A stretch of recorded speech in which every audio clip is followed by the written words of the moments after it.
Drink it in, man.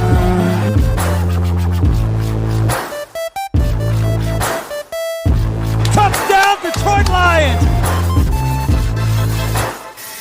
Cornbread! Cornbread! Cornbread! Drink it in, man.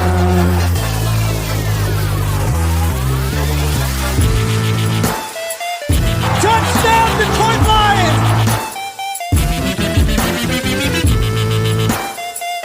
Touchdown, Detroit Lions!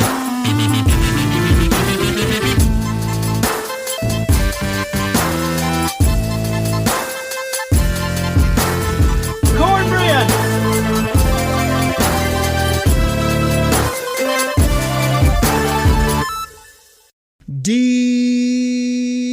Detroit Koolaid. Detroit Koolaid drinkers, what is going on, everybody? It is Wednesday. I am your host, Eric Okery, and we got a big guest. He's a returning guest. This guy, I mean, what do I say? He's, first of all, Sports Illustrated All Lions. You can find this guy on the huge show on either online, the radio, wherever you listen. I've also seen him. He's doing guest spots on, the Bros show. I can't think of the full name right now, but he's got 20,000 Twitter followers. I mean, this guy's doing big things. Now, a couple things is that he comes on the show often and talks about his just love for Jamie Collins, so I have to knock him down for that. He also continues to not give enough love to DeAndre Swift and St. Brown. You guys know who he is. It's Logan Lamorandier. Logan, you're back. You ready to talk some Lions football? We got lots to do, lots of Kool-Aid to pour out, man. How you doing? Doing great. Just ready to somehow bring Jamie Collins back into the show. We're going to bar him from today's episode. And by the way, it was X's and Bros. Great show. Logan jumps on there every once in a while. So I don't know why I couldn't think of that on the intro there. But you're doing lots of things, man. You're always out there. Oh, yeah. And you're an analytics guy. Let's get that out there. You always like the numbers. You come on here every time you do the pod. You talk about athleticism. So, I mean, most people are familiar with your takes. You also been known to do kind of 50-50 where you'll give me like the heads and the tails of every single topic when I try to hold you to the fire, and then you don't really make a decision. So the people know you, man. They love when you come on. Love hearing your takes, your thoughts, and I'm ready to talk ball, man. I'm always ready to talk Lions football, so there's a lot to talk about, I feel like. And get into this off-season lull, but there really never really is an off-season, I feel like, with just the Senior Bowl right around the corner. And yes, NFL playoffs are still going on. Doesn't really pertain to the Lions all that much, but at the same time, there's still a lot going on and there's plenty to talk about. And my personal favorite time of the year is always the draft year. So it's time to start digging into that and doing my homework there now that the season's over. Oh, man, so much. So before we get into it, we got to fill up everybody's glass. Drink it in, man. That delicious Honolulu Blue Kool-Aid side of cornbread. Cornbread! Make it a double. Cornbread! All right, now that we're liquefied, ready to go, I just want to throw this at you, Logan. So the Detroit Lions, I mean, they beat down the smug. I don't know if you've heard, but they're very smug over there in Green Bay, especially that quarterback, number 12, Aaron Rodgers. So the Lions were able to beat the smug Packers, and don't get it twisted. Aaron Rodgers out there playing. They're trying to win. They wanted that football game, yet the Lions won it. I mean, fans were hype. Ford Field was rowdy, which was great to end the season. In my opinion, I don't know if you've heard this before on the show, but in my humble opinion, this is the biggest offseason in the history of the Detroit Lions. And the Kool-Aid, the Detroit Kool-Aid, by the way, is absolutely flowing. So I'm very curious what you took away from that final football game. If you think it's a jump starter, if you don't think it means much, I think you'll probably say both are true. But I'm very curious what you thought about that victory and how it sent the Lions into the offseason here. Well, unfortunately, I don't necessarily think that a lot of, I guess, what you can call momentum carries over into next season, but I do think it still carries and instills confidence in these younger players, and especially the way they finished off, the last few games of the year on how many wins they put together and It's not like the Lions were super talented or anything like that. They just had a lot of things going, and the coaching staff was good. Younger players were stepping up. So the game against Green Bay, yes, it was only one half against the starters, but the Lions were still winning in the first half against the Packers starters anyway. So they were playing well. So to me, I said all season that expectations were low for me, but at the same time, you wanted to see improvement as the year went on in just multiple facets of the game, whether that be coaching, the individual players, guys starting to step up and growth. And I think you saw all that. And I don't know if the season could have ended really much better, the way where it gives fans a lot of optimism. It instills confidence, I think, in the players and just the direction of the team and the culture, that if they keep doing what they're doing, eventually it'll all work out, and you just keep adding some talent. And I think that things are definitely headed in the right direction. So I thought it was a great ending to the season. It's always great to beat the Packers. And yeah, it would have been nice to have the first overall draft pick, but at the same time, there's been two guys I've been split between in the top of the draft anyway, the entire time. So it's not like it's all that big of a deal to me. Maybe towards the draft, if one guy kind of becomes the clear cut number one, that win might matter, but I still don't think it will, because how many times have we said it's like there's always going to be a good player available. You just have to draft the best one and make sure you don't miss. So to me, I thought it was a perfect ending of the season and just put the trajectory in the right direction that you want to be going in the first year of a rebuild. Yeah, I thought it was real exciting for the fans, as well as you beat, the number one seed in the NFC. They did play their guys a bit. You kind of had to come back towards the end of that football game and win it. Jared Goff stacked another good game on top of what he had done towards the back half of the season. They're playing with not a ton of their top skill guys or offensive line, still got it done. Lots of things to take away. Now, does it exactly correlate and carry over? Yeah, I'm with you. I don't know that it does, but I do know that it put a good taste in their mouth heading out. Yeah, 3 wins isn't good enough. Dan Campbell said that. Brad Holmes said that. Everybody knows that. But we also know that winning at the end of the year is nice. Positivity, Kool-Aid, everything heading in the off season where you have money to spend, you have a Senior Bowl to coach, you have multiple high assets in the NFL draft, and a young, hungry, gritty team coming back in 2022. So I think the fan base is fired up. Everyone's been drinking the Kool-Aid. The numbers are crazy. It's been fun having everybody interact on Twitter. You guys can find me at Derek Oakrey, and definitely find Logan at L Lamarandier. Now, Logan, I have exclusive audio, which I've been known to have here on the show. I want to do this topic, and then I want to tee everybody up with the multitude of things we're going to talk about here on the show. But this is actually audio of you, buddy, and it was kind of after, or it was about a certain quarterback that might have got his first playoff win last night. I'd like you to comment, but first let's hear this audio. It's my team. It's my quarterback. That was you post-game when the Rams took it to the Arizona Cardinals. I mean, you come on here time and time again. You support Matt Stafford to the hills. I also am a fan, but I've always kind of beat up on the delusional fans that think this guy is perfect and that he was always the only thing good here in Detroit, and then the Lions caused him all of his issues. But I was happy to see him get him win. But I mean, you shed a couple tears there, and I know that's your quarterback. So what do you guys say about Stafford before we keep this thing rolling? Yeah, I think it just kind of validates, I feel like, what I was always saying about Stafford, where it's you give him a decent team and he's going to look great. It's just he had 1 year really out of his entire career as a Detroit Lion that he had somewhat of a complete team.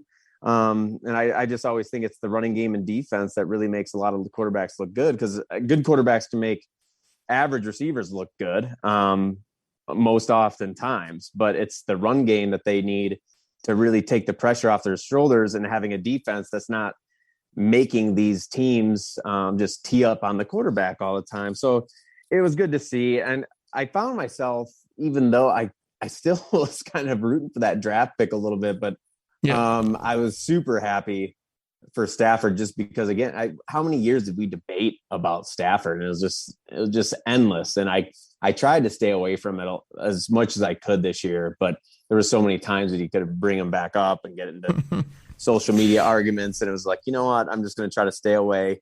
It is only one game. It's not like he couldn't win one playoff game. He just needed a decent team around him. And that's like that with most quarterbacks. So I spent so much time and work just, looking into stats, trying to make, apples to apples comparisons when there was other teams around other quarterbacks, like good quarterbacks that didn't have much of a run game, didn't have much of a defense, and they always struggled too. So it's just, it's happy to see for him, and we'll see what happens at this point in the draft too. When you start getting to the first round, it's just, you have that big tier of players anyways. It's not like it's super high in the draft where there's, that elite tier and then kind of that second tier that are still really good. And a lot of them are pro bowlers and turn into all pros. But when you get towards the end of the draft, it's just kind of a different type of player typically drafting there. And there's a lot of them.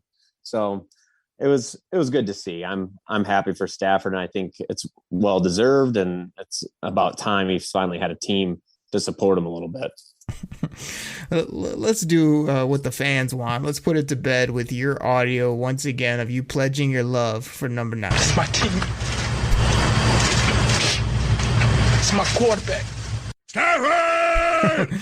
All right, here's what we're going to do, man. Here's what we're going to do on the show. So the first segment here, I want to kind of throw these names at you of kind of like the Lions' key free agents, guys that we know are their deals are up, or, will the Lions bring them back, and are they a priority, are they not? I'm going to throw some of those at you, going to get your thoughts. I'll give a few things that I think as well.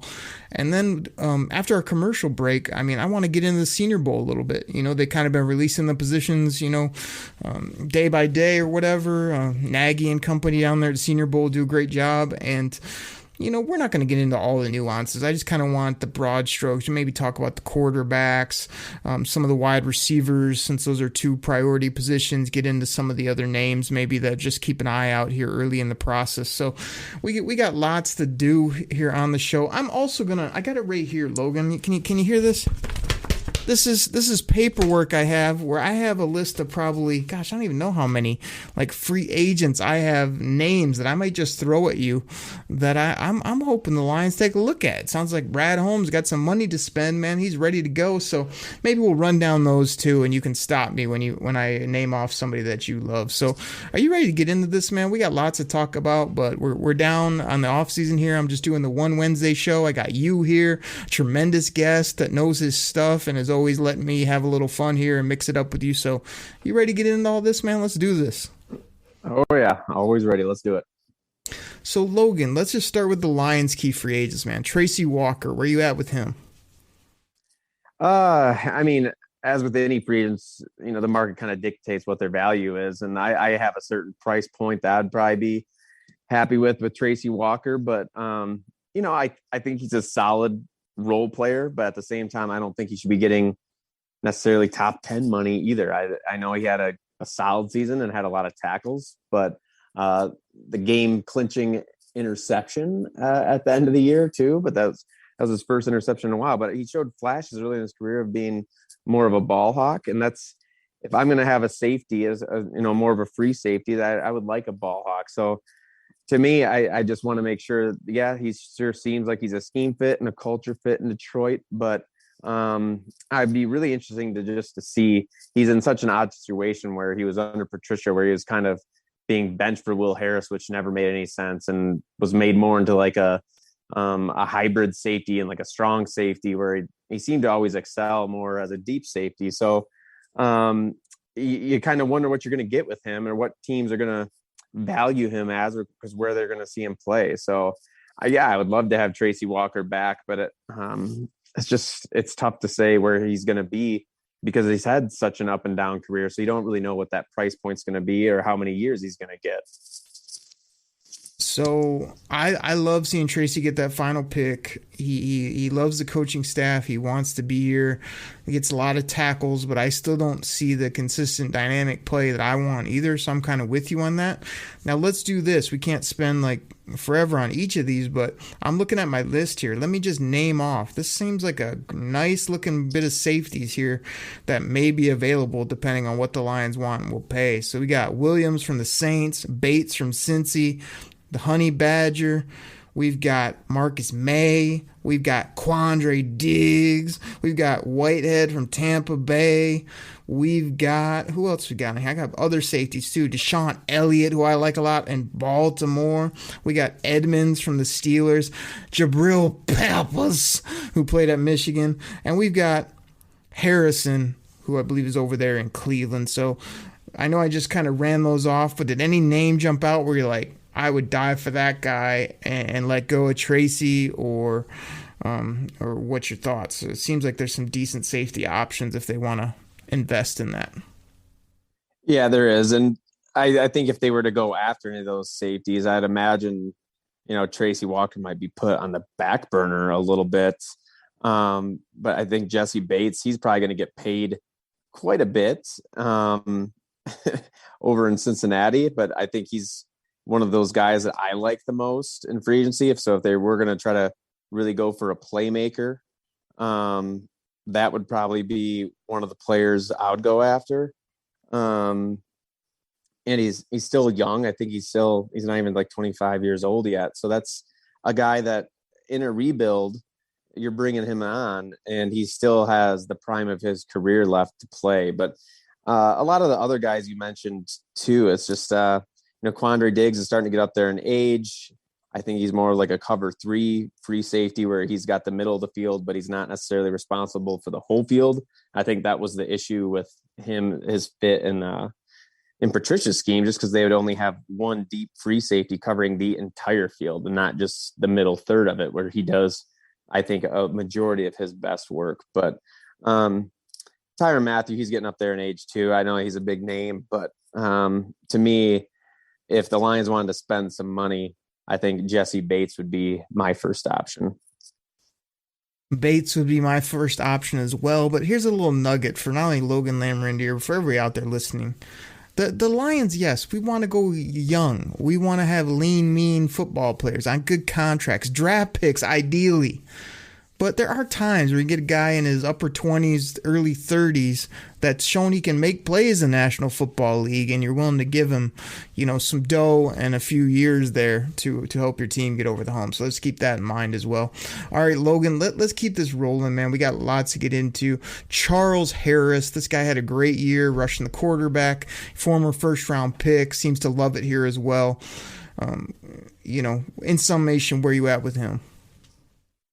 So I think he definitely played a lot better than his contract. And again, I think for the Lions to take the next step, they have to improve their edge rushers. And Charles Harris did a great job, but I think a lot of it was too is he saw a lot of playing time. So he by default almost saw more pressures and more sacks. But I don't think he's ever going to be one of those guys that teams have to scheme around or really fear. And the Lions they're going to get Romeo Okwara back. Julian Okwara kind of came along at the end of the season, but if they spend a high draft pick on a defensive end as well, that puts Harris back in a reserve role. And I think that's where his best fit is more of that reserve type of guy. I don't want to depend on him necessarily being a starter. I think he looked a lot better than maybe he is, just due to the fact the Lions didn't have all that much talent on the defensive side of the ball. So,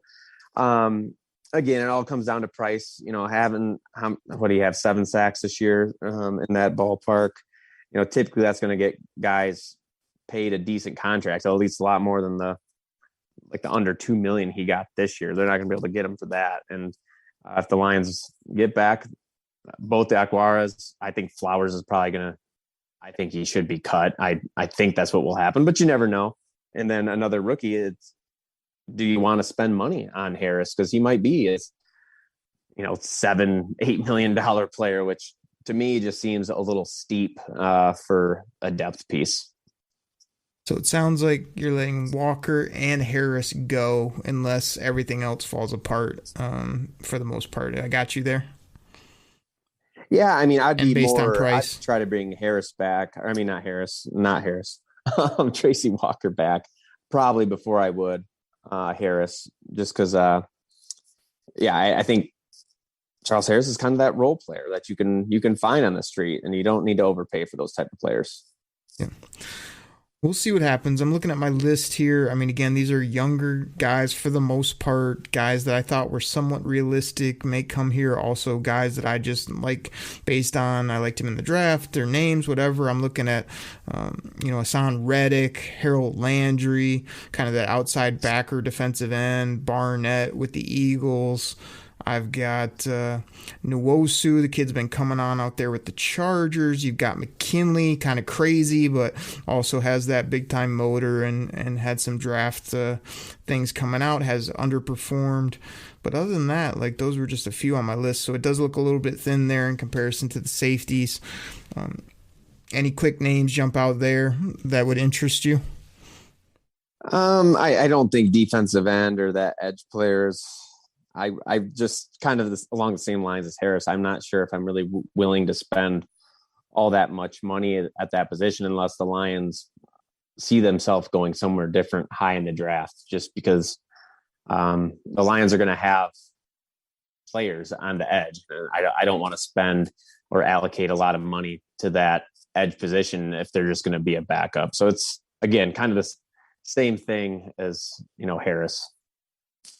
All right, fair enough. I guess my counter would be that we have not been able to get after the quarterback consistently. Did it a bit better this year, so the more flamethrowers you can have, whether it's a D end, outside backer, wherever, the better, because that's how this defense is going to get better in a hurry, is if you can get after QBs, sacks, turnovers, things like that. So I'm a proponent of keeping as many good players at those positions as you can.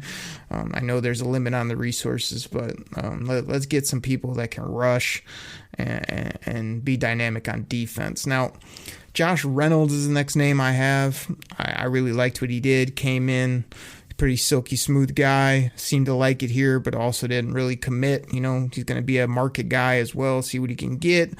Do you think they'll bring him back? Would you bring him back? And then do you think he could fit in as a nice number 2, still go out and get your draft pick, have St. Brown, and have a really nice mix when we roll into 2022 at the wideout position? Yeah, Josh Reynolds is actually one of those players that I would really like to sign back, just because I don't think he's going to cost all that much. Because you saw what he got last year in free agency, and then he ended up getting released midway through the season or waived. So that's, to me, I think he's going to be not the hottest contract on the market. And he knows that with the Lions, he has a scheme that works. He has familiarity with Jared Goff. And if the Lions even bring in another rookie wide receiver or, sign another bigger free agent wide receiver, I still think Josh Reynolds is a really strong reserve, kind of even third or fourth option.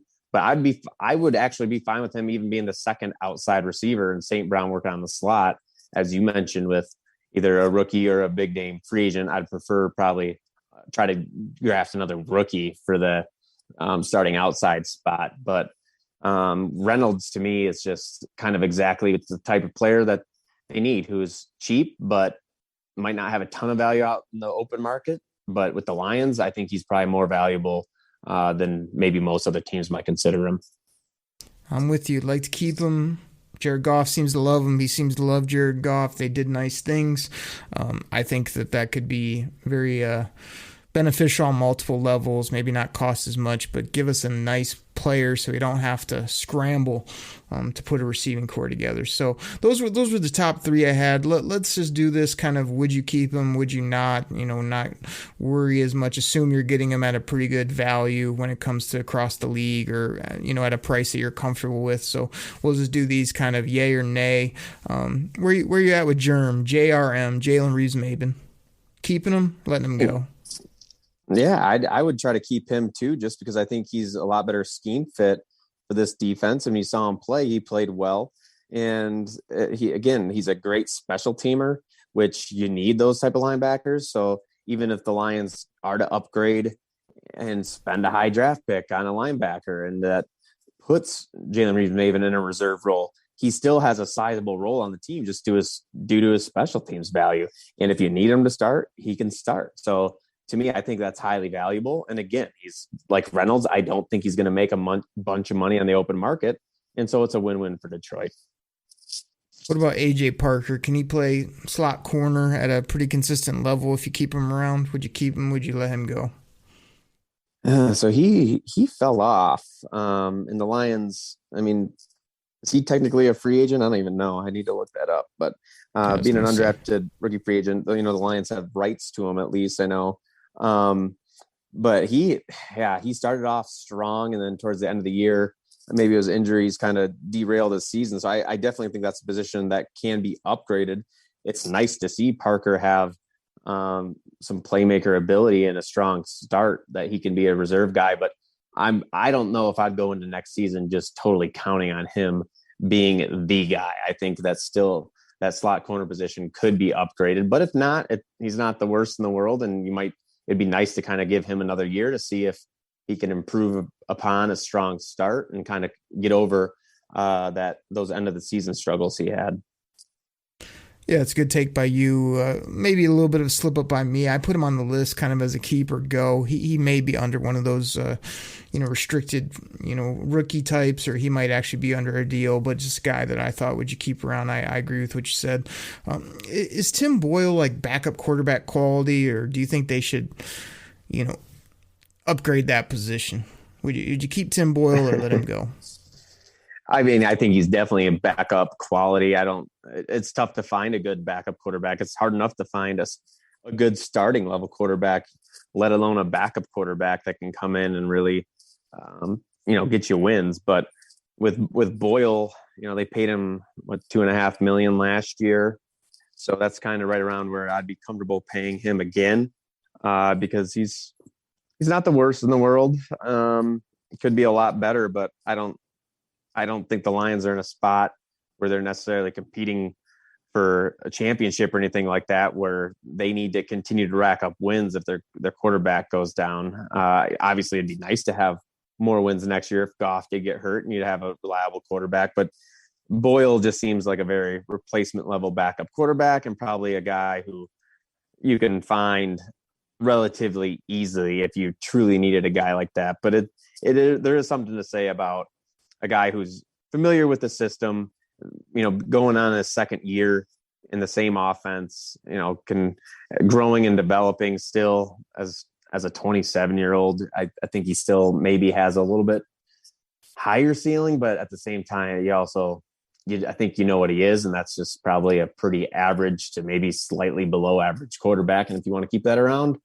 that's fine. I'm not going to be too hurt about it. All right. The thing I'm trying to figure out with Tim Boyle is why he wears the Nike Dry Fit headband like a bonnet. He wears it instead of on his forehead, like kind of on the top of his head with his hair poking out the back.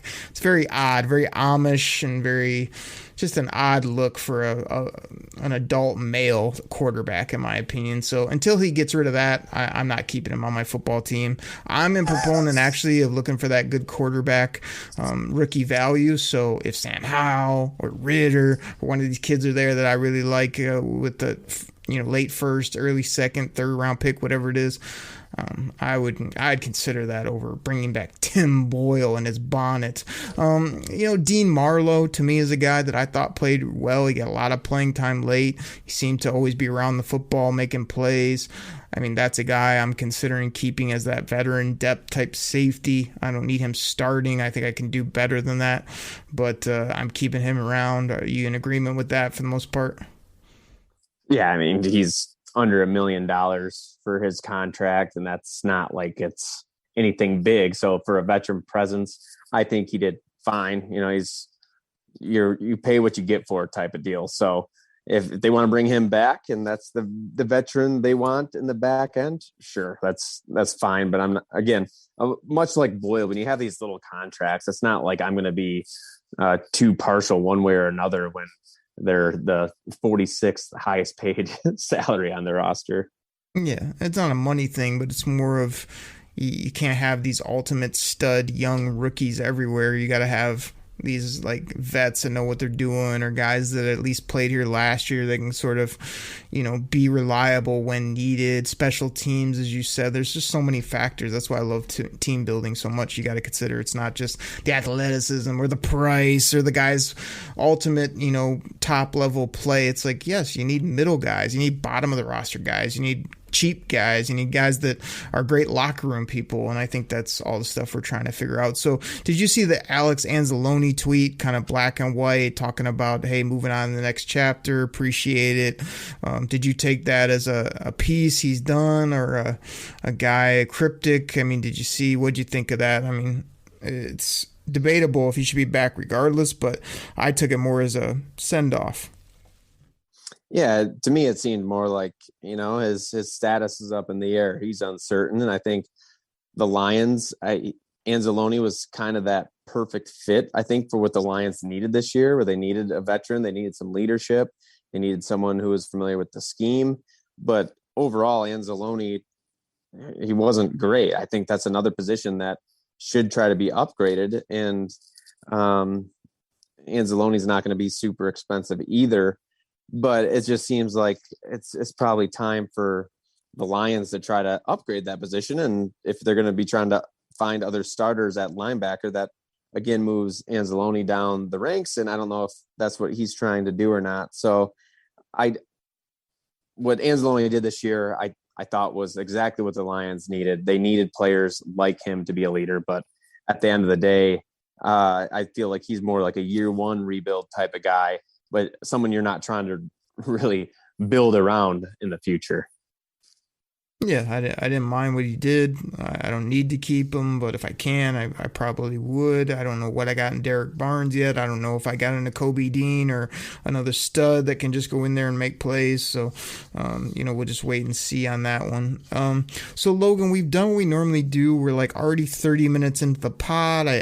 Again, me and my buddy Chops, we went over an hour about a week ago. The people enjoyed it, but again, I try to keep it tight here. Now I got this list still that I want to read off to you. So I'm going to do, as I said, which I'm going to try to go rapid on these names. I want you to pull out one or two that interest you.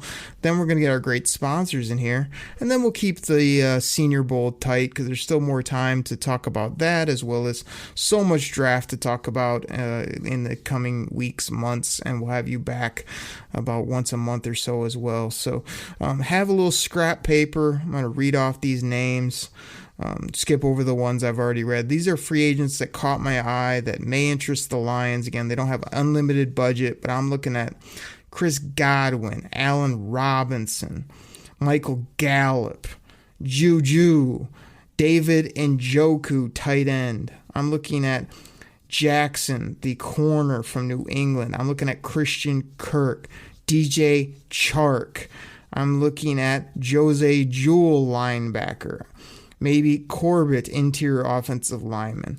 I hate to say it because he's always hurt. Will Fuller at the wide receiver position because he has speed.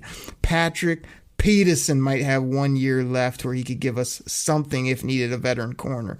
I'm looking at Max Williams as possibly a blocking, bigger, tight end. Jamison Crowder, a very professional wide receiver. Braxton Berrios, a small underneath route running, gritty type player. I'm looking at OJ Howard. Does he have something? Because I'd love to add to the tight end position, as you could tell. Mike Hughes making plays out there at cornerback with the Kansas City Chiefs. I've got Witherspoon as a corner.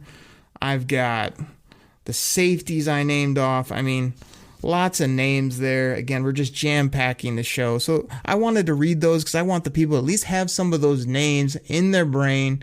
A lot of them, Pipe never come to Detroit. The Lions can't get them. I'm telling you, I think Brad Holmes is finally going to get some people that we know their name, we're excited about. They have plays, they're young, you pay them, but then they show up on Sundays and make plays. I'm tired of these guys that are at like the very bottom, like all those Lions free agents we talked about. None of them are on like the top 150 of PFF ratings. None. Tracy, nobody. So let's go get some names, some guys that make the top third of that list, and add them to this football team. So anyway, jump out to you. We got to close out this segment, but I gave you a lot there to digest. Yeah, I like Max Williams a lot, the tight end. I think he's a solid tight end and kind of a very well-rounded tight end. And the Lions' tight end depth behind Hawkinson is lacking. So he's a guy who I think would be a perfect fit for the offense. At wide receiver, again, I think that's more of a route I'd rather try to build through the draft than really pay anybody. And a lot of those top for whatever reason, all the top free agent wide receivers all seem to get hurt this year.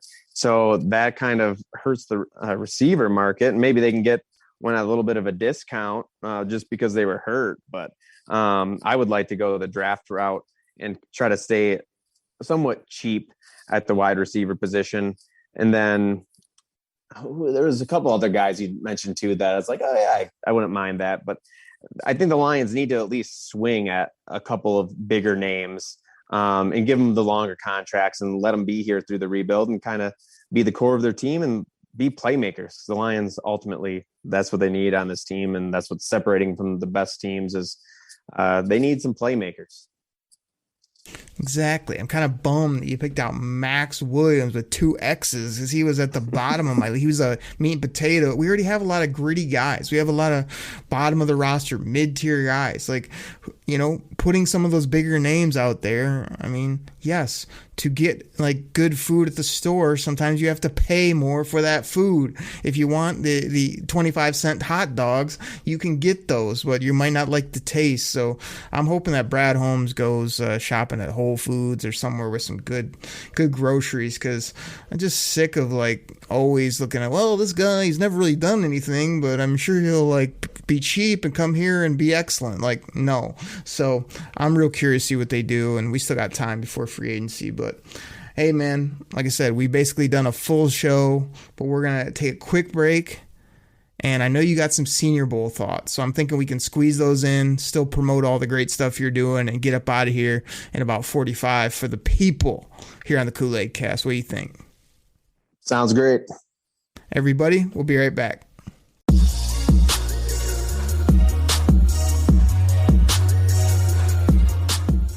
All right, everybody. This goes out to my fantasy football fans out there. Now, you probably heard about Reality Sports Online, the most powerful fantasy sports platform where owners can build and manage their fantasy team like a real NFL general manager. But the question is, have you tried it? I mean, we're talking free agency, multi-year contracts, rookie drafts, multi-team trades. You could put franchise tags on guys. It's as close as you're going to get to being an NFL GM. But do you think it sounds complicated? It's not. I'm here to tell you it's the best thing about Reality Sports Online is it's just more fun than your normal fantasy league, but it doesn't take barely any more time. After all this, are you still not sure?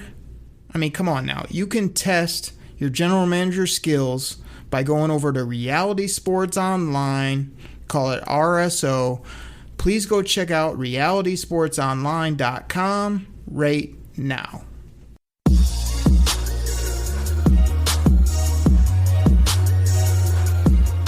Kool-Aid drinkers, we're back. I mean, we loaded you up in the beginning part of the show. We got Logan's thoughts about that win against the Packers. Logan showed his man love again for Matt Stafford. He even kind of cried with that audio that I had for number 9. We gave you, I mean, gosh, we went down like Lions free agents. I gave you a whole bunch of names that I got highlighted. Logan gave you in-depth analysis on every player, what they can do, how he's not going to pay anyone. I thought it was a tremendous first segment, but Logan here in the second segment, we're going to talk some Senior Bowl. But before we do that, I mean, I tried to give you plugs off the top, X's and Bros, huge radio show. I gave out your Twitter. I talked about how you're writing articles at Sports Illustrated All Lions. I mean, did I miss anything? Is there anything where the people can find you? Are you putting out analytics? Are you trying to talk with the people? Or what are you up to these days? You always do a way better job than I could even do. So I got about nothing left, man. If you want to go over to Instagram or Detroit Lions Lowdown on Facebook, there's plenty of content there as well. But yeah, I'm mostly a Twitter guy, and no, you covered it all. I'm looking right now for my new favorite drop. I've got multiple, but I think this might be my new one where I tee it up, because here on the Koolaid Cast, we serve up the Honolulu Blue Kool-Aid for the people. And the people consist of the millions. I mean, we got a lot of people listening here, Logan. I don't even know if you know. Lots of Kool-Aid drinkers. Okay, Kool-Aid drinker and, cornbread muffin and all that. Exactly.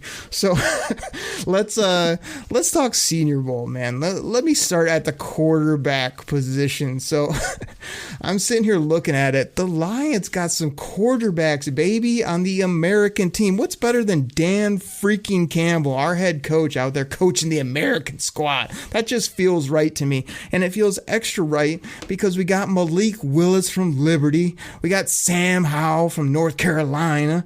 We got Bailey Zappi. I mean, one of the greatest names. This kid's a high riser. I mean, those were the names that jumped out to me. The Lions got 3 guys that they get a good look at that I think might be in that sweet spot at the first round. Some of these guys might slip to the second. I saw a mock the other day that had Sam Howell in the 3rd round. I've seen Bailey Zappi in the middle rounds that people are all in love with this kid.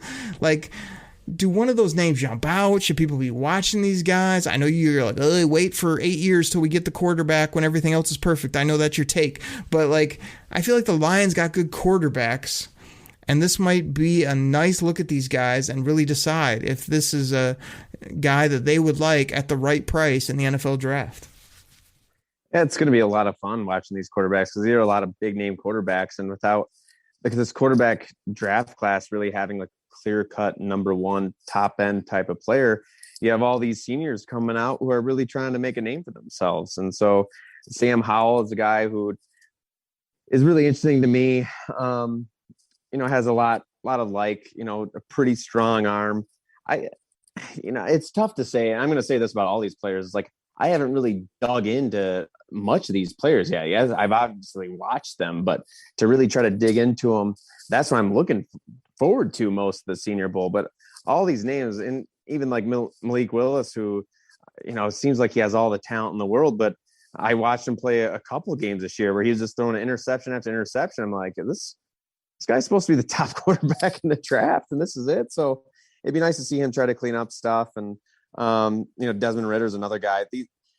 Really all these players could be later, that second pick the Lions have in the first or even in the second round, top of there. So I don't know, man. It's there's a lot to shake out here. And that's why I think the Senior Bowl is going to be so good for these guys, because you can basically compare them one-on-one versus each other and just kind of how the ball comes out of their arm and their accuracy and see how they do.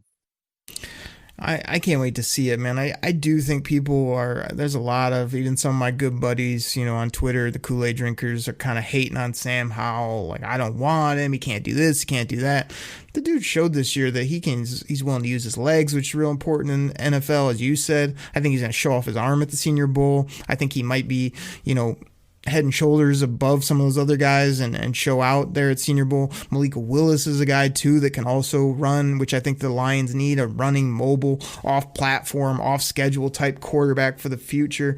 And Carson Strong, he's got some injury issues, but he's fun to watch when I turn some of his games on. You've got Ritter, who I like a lot. So I do think it'll be fun to see how they shake out. What's that?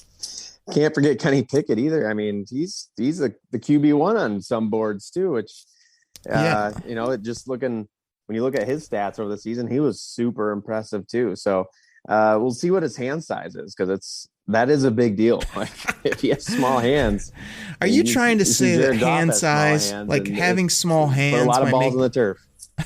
Are you trying to say small hands makes it so like you're like Jared Goff, who I don't know, I think I've been quoted before saying he can't throw? I mean, and you says because of his hands. I mean, that's debatable at this point, but I'm rooting for the guy, but I'm still waiting for his 5th spiral of the season. But Kenny Pickett, to me, again, I was trying to focus on mostly the guys that the Lions are going to be coaching, Logan, but they will get a look at the other team as well. But Kenny Pickett's a guy that I just hope he goes before the Lions even are tempted, because I like his talent, but it just seems like I'm looking for bargains. I'm looking to Wade. I'm looking for a guy that's got a little bit more athleticism instead of, Kenny Two Gloves that'll be out there looking like a Teddy Bridgewater before it's all said and done. Mickey Mouse with his 2 white gloves out there throwing the football. I don't need that in Detroit, but a bearded Sam Howell that's gritty and tough and can run and throw is maybe what I'm excited about, if you can't tell. So, that's the quarterback position, man. I mean, the other one that all the fans are going to be super hyped about is wide receivers. So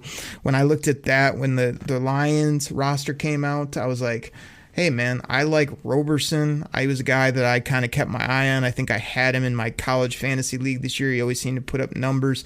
Same with Tolbert. He was a late, Southern Alabama guy that seemed to always be putting up yards, touchdowns.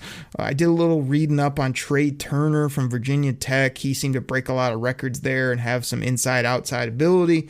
And then Carr from Memphis, I put him on my short list too, just because Memphis always seems to be putting out these athletic studs that can run it, catch it, do all types of things. So he might be the next guy in that mold of the Antonio Gibsons of the world and company that can just do a lot of things you like at the next level, maybe better pros than college players. But, any wide receivers jump out because when the draft comes around, all the fans that are just going to be saying, give me one wide receiver, give me two if you got two, because that's their biggest position they love here in the city of Detroit. And I can't figure out exactly why, other than we took 3-4 in a row. We had Calvin, we had all these people. It's like, wide receiver isn't the end-all, be-all, people. But yeah, we do need a nasty pass catcher, at some point. There's no question. Yep. And unfortunately, there's a lot of juniors. I feel like a lot of the top receiver prospects are juniors. So there's a few, Olave's a senior, but as far as at the Senior Bowl, guys who interest me, like Jalen Tolbert, you mentioned him, South Alabama, seems to be like a Tracy type of player, and you'd like to see how he does against higher competition. But there's also guys every year, like, Terry McLaurin, who might not have the best college career, but then kind of flashed and showed what he could do at the Senior Bowl and just tears it up in the NFL. So there's still those mid-round guys.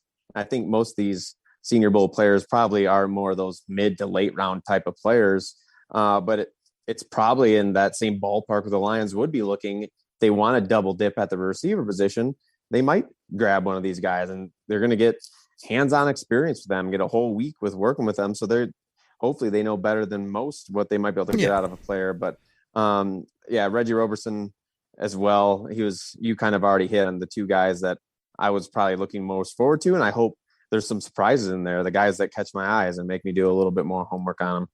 Yeah, these are mid to later tier guys. We all know that the studs are the juniors, the younger cats, the guys from the big schools. We get all that, but I do think it's kind of an intriguing group. And Logan, let me tell you this, and let me tell the people out there something. If you've paid any attention to the Senior Bowl over the last 5+ years, when a guy goes down to the Senior Bowl and balls out every day, where people are like, either you can't cover, or man, this quarterback's making all the plays, and he stacks day after day, he's the best guy down at the Senior Bowl, please elevate that guy in your draft board, because I had talks with buddies saying, let's get a guy named Cooper Kupp because he dominated the Senior Bowl. You ever heard of this guy, Deebo Samuel? He dominated the Senior Bowl. The guy you mentioned, Terry McLaurin, balled out at the Senior Bowl. Nobody could cover him with his speed, and he's been making plays in the NFL. You heard of a guy named Justin Herbert, went down there, had a tremendous day, was the MVP. Now he's the newest hotness at quarterback. Like, it's fine to get the guys that are mid-tier, or hey, I'm going to take a chance on this guy in round 5 or 6. I'm here to tell you, whoever the best player is at the Senior Bowl, I'm highlighting him, double underlining a couple exclamation points on my draft board, because that guy, they always seem to ball out in the NFL, and it's no mistake that you go down there with the best seniors in college football and you are the best of the best. That translates, man. So there's my rant for the day about why that's important, instead of just, I want to go get every sophomore, junior that's in. No, the best senior has showed out year after year when it's all said and done, and you can usually get him at a nice value. But even if you can't, go reach and get that guy, because he'll probably be a good pro. All right, let's go rapid fire on the running backs and tight ends. Everyone's like, oh, Lions don't need a running back. Of course, we do have Swizzle and Swag and Jamar and Craig. We have a nice core, but I'm always looking to not only upgrade, but I'm not going to turn a blind eye to a good football player. So the Lions on the American squad, Have Robinson from Alabama, who's a big body, really showed some things, put up good stats, showed himself well in the college football playoff and all that. I like what he brings. You also got James Cook from Georgia, the national champions that beat Alabama. He's got some speed, some juice. He's probably a little bit kooky like Dalvin. He's probably going to be hurt a lot in the pros, kind of like Dalvin, but he's got talent. So those were two names that jumped out to me. Do you think the Lions could like sneakily go add another running back at a good price, either in free agency or the draft, and really have themselves a run game? Or do you think it's just like, I didn't want to deal with it, we're good? At running back, it's such a short shelf life, and the Lions have plenty of picks, and I think you can find a lot of running backs in the later rounds that can still have a big impact. So I know the value of the running back position has decreased precipitously a lot, just over the past 10 years, I feel like. But if you can find a running back who has the size and speed and can break tackles and yards after contact, those are my two big things: the breaking of tackling ability and the yards after contact, because those are two of factors that a running back, that's like a personal stat. That's not the line blocking for him. So I'm all for guys who can do that, and that's why I've always been high on Craig Reynolds, because he falls in that category where he just gets yards that aren't there. So I'm fine with Jamal Williams, DeAndre Swift, and Craig Reynolds as your running backs, but you really can never have enough of them, as we saw this year, where we had to rely on Craig Reynolds at a certain point. So later in the draft, I'd be fine drafting a running back, as long as they're able to break tackles and get yards after contact. Logan Lamorandier is so much more professional, where I just try to come on the show and entertain and give hot rants, takes for the people. So you said Craig Reynolds very astutely multiple times, where everybody knows here on the Koolaid Cast especially is, come on, Craig. Come on, Craig. Really played well, and love what he brings. So I'm with you there. But I was doing a mock recently, and Brian Robinson sitting there for me in rounds like 6, wherever I took him. I was kind of like, well, I could take another spot, but he's top guy on the board. He's a big body, which the Lions don't really have that banger, and I just like the value. So I took the guy in one of my mocks that I did. But, to me, tight end is really important. Everyone wants to say, oh, we got TJ Hawkins. Okay, I get it, but he's been hurt a lot. We have nobody behind him. Brock Wright, to me, showed a couple things. I also was surprised at the speed of Brock Wright when I read up on him a little bit.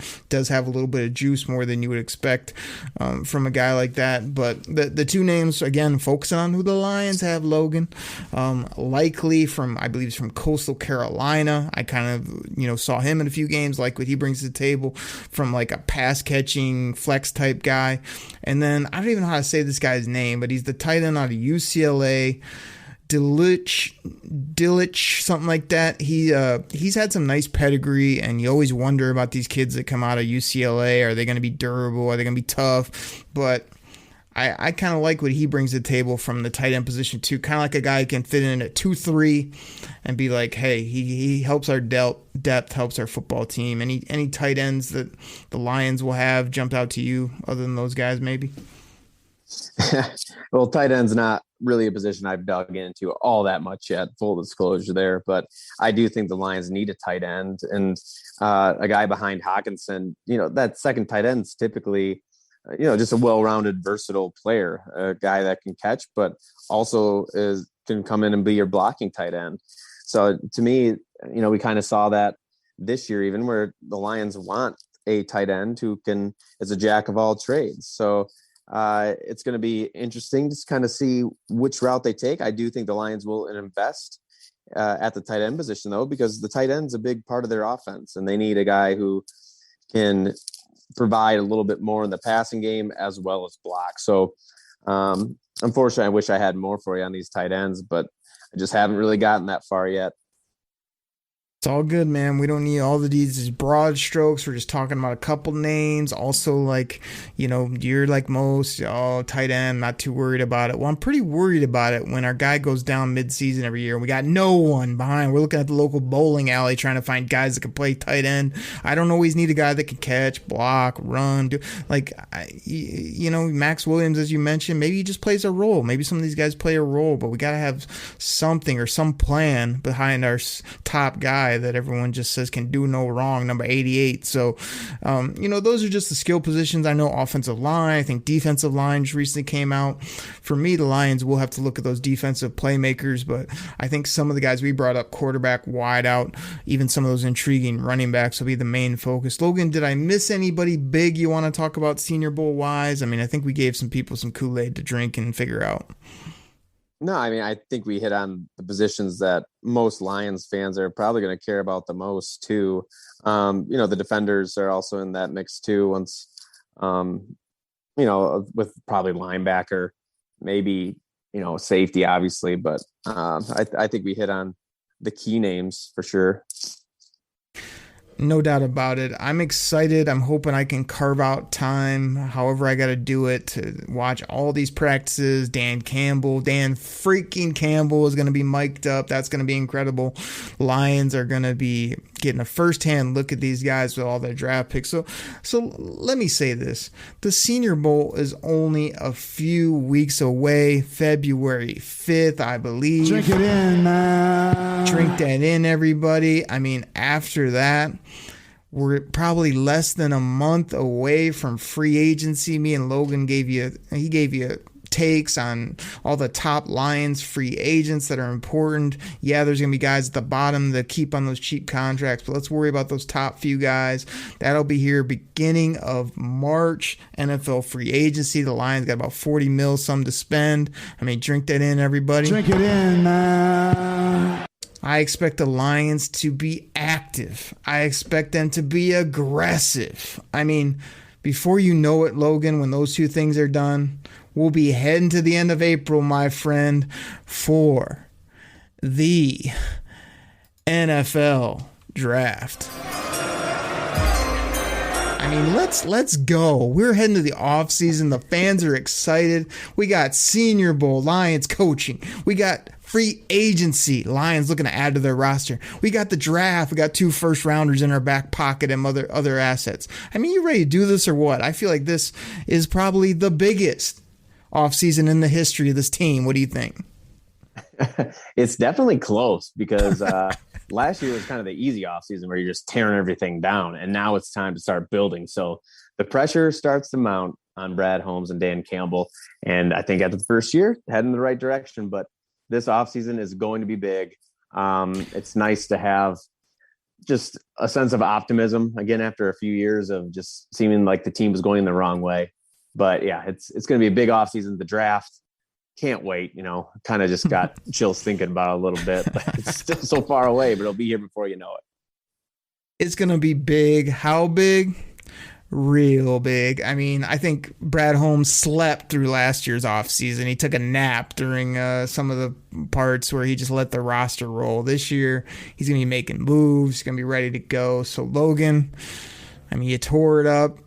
I want everybody to go read any article you put out when you put out these tweets with these goofy numbers and stats that you enjoy so much, where I'm totally not a stat number guy at my core. I want people to just drink all that in. I want them to give you a follow. I want you to come back in like a month, which will be, where are we at now? Middle of January. That'll be end of February. I mean, right before free agency. Lots more to talk about. I mean, can't wait to have you back, man.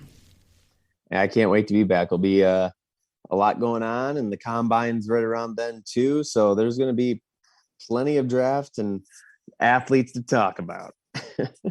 Well, thank you so much, man. We got up out of here in 20 minutes on the back part of the segment. Logan, catch you next time, man. Thank you so much. Appreciate it, man. Looking forward to next time. And for all you out there listening. And the people consist of the millions. I think we got millions and millions of listeners somewhere in that realm, I would guess. I mean, I don't have the numbers in front of me, but everybody drink that Detroit Koolaid. Drink it in, man. Side of cornbread. Cornbread! What the heck? Make it a double, and I'll catch you next week right here on the Detroit Koolaid Cast. Okay, everybody. We're out. Pack the bag, start the plane. This game is over. It is over. What a comeback by the Lions. Drink it in, man.